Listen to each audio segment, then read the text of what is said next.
أهلا بكل حبايبي ومتابعيني، كل سنة وانتم طيبين. موسم البطاطس ما شاء الله، البطاطس دلوقتي في السوق كتيرة جدا ورخيصة جدا.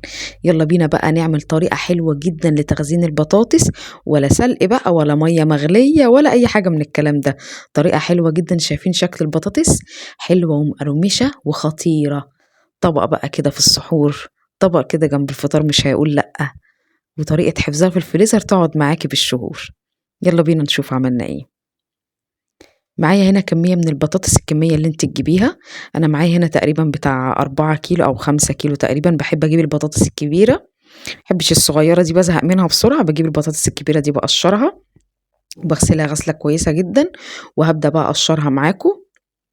هقطعها كده تقطيع الاول بالطول اهو شرايح، وبعد كده بقى هبدأ اقطعها بالعرض مش بالطول. يعني هوريكم دلوقتي زي ما انتم شايفين كده اهو. بنجيب بقى القطاعة بتاعتي، القطاعة دي حلوة جدا بتعمل شكل حلو البطاطس، وبقطعها بالعرض كده بتطلع البطاطس صغيرة وكلها مقاس واحد اهو زي ما انتوا شايفين اهو. شايفين بدل ما تبقى البطاطس طويلة كده وما شكلها مش بيبقى حلو قوي، يعني البطاطس القصيرة دي بتبقى حلوة، بتبقى عاملة زي البطاطس بتاعت الشركات بالظبط اهو. خلصت الكمية بقى كلها معاكم. هحط بقى البطاطس في شوية مية تاني نضاف ويعني شوية ملح وشوية خل.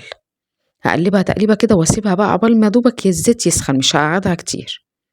هاجي بقى هنا في طاسه نضيفه، احط شويه الزيت. طبعا هتقولي لي انت جايبه طاسه نضيفه عشان الفيديو مخصوص، لا انا عايزه اقول لكم ان الطاسه دي بقى لها 3 سنين عندي، ب3 سنين وما شاء الله نضيفه قشطه كده بتلمع. لان انا بستخدم ستانلس.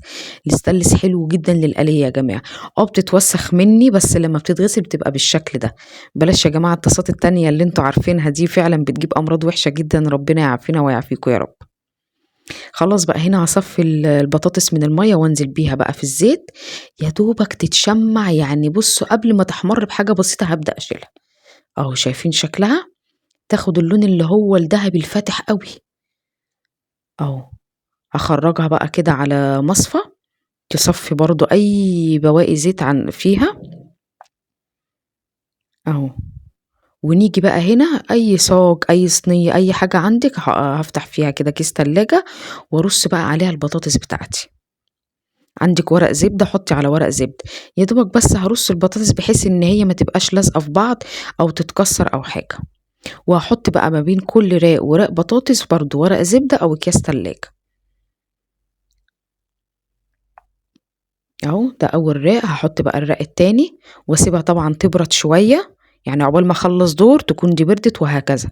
وهشيلها بقى في الفريزر. انا سبتها لتاني يوم، يستحسن لتاني يوم يعني. وهجيب بقى اكياس التلاجة بتاعتي.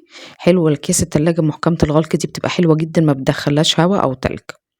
وهرص بقى البطاطس حسب الكمية اللي انت هتعمليها، وتقعد عندك بقى بالشهر وبالشهرين. طريقة حلوة جدا جدا جدا وعاملة زي بتاعة الشركات، واحلى كمان مضمونة اهو. خلصت الكمية، ويا رب تكون الطريقة عجبتك وجربيها وادعيلي. كل سنة وانت طيبين. باي باي.